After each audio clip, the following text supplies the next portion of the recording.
On the 24th of September 2007, Treasurer Wayne Swan amended the Superannuation Industry Act to allow self-managed superannuation funds the ability to borrow money to purchase property. Custody trusts were born. A custody trust is known by several different names. You may be familiar with some of these: Bear Trust, Custody Trust, Custodian Trust, or Property Trust. These are all different names for what is the same thing: a limited recourse borrowing arrangement. Simply put, a custody trust is established to enable you to borrow money to purchase property in your SMSF. That's right, the SMSF is unable to borrow money unless it complies with superannuation law requirements, so a custody trust is established to facilitate the loan.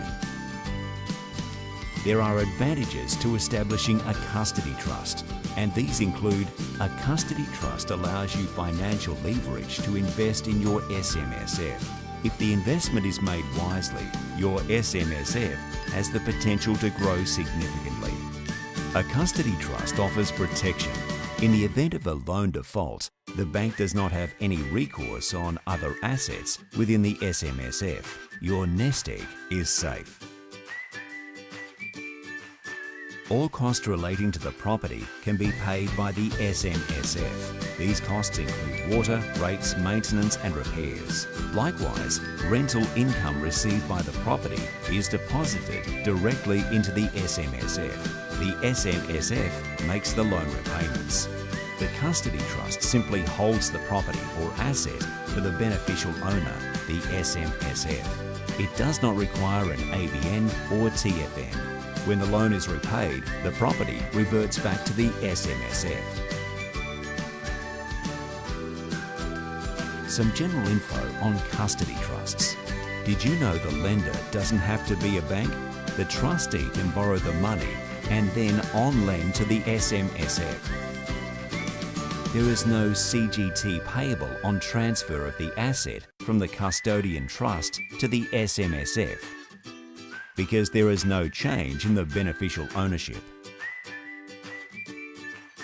A residential property which is acquired through the SMSF must not be lived in by trustees, members or any related parties. The asset is purely for investment purposes. And don't forget, all investments must pass the sole purpose test. Sorry, this means the property cannot be used as a holiday home. Different rules apply for commercial property. This starts getting tricky, so please speak to your solicitor. Clients always ask us, what name should appear on the contract of the property purchased in the SMSF? This is quite simple. The purchaser of the property is the trustee of the Bear Trust. So if the trustee is a company, the company's name will appear on the contract. If the trustee is an individual, then the individual's name will appear on the contract. What structure should you use? Another common query we get is, what structure do I use? A structure with individual trustees or corporate trustees? Our advice is simple: check with your lender. There are advantages and disadvantages associated with using individual trustees and corporate trustees.